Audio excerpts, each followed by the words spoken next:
At the outset, I would like to say that the government and the members of the cabinet, the Honorable Finance Minister, myself, and the Prime Minister have spent several sleepless nights on this problem almost from the time when we took over in 1992. Sri C. Rajagopalachari, who was then the Chief Minister of Madras, had brought this problem to the attention of the Government of India. It was he who suggested that as a shortcut to solving the problem of the handloom industry, the area of reservation might be increased and saris and dhotis might be reserved for handlooms.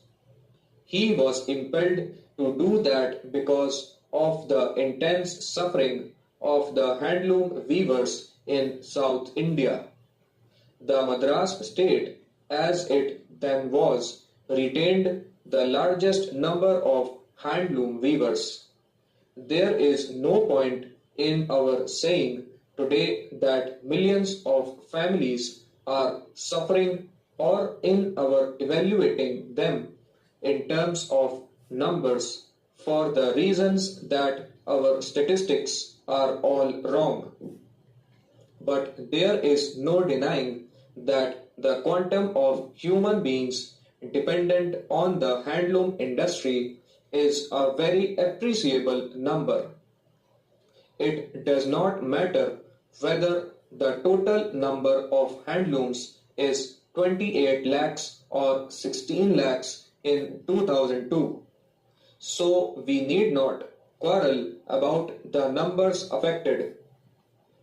If there are 16 lakhs of looms and there are 80 lakhs of people starving, there are a number of people who starve because of these unfortunate weavers not getting any work, and all that follows is no income, no food, starvation, and the misery multiplies. It is essentially a human problem. It is not so much an economic problem, and we have been approaching this problem from the human angle. It is no question of there being any dispute in regard to what should be done for our unfortunate countrymen who are dependent for their sustenance on a particular type of living, on a particular type of economic activity which basically is unstable.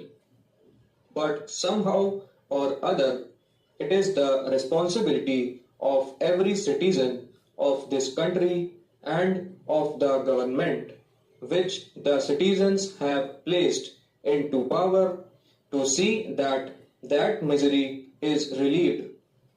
All the disputes that we had amongst ourselves, Mr. Rajagopalachari and the members of the Central Cabinet have been in regard to the methods that have to be adopted, whether an outright reservation would help Madras. In point of fact, it would not have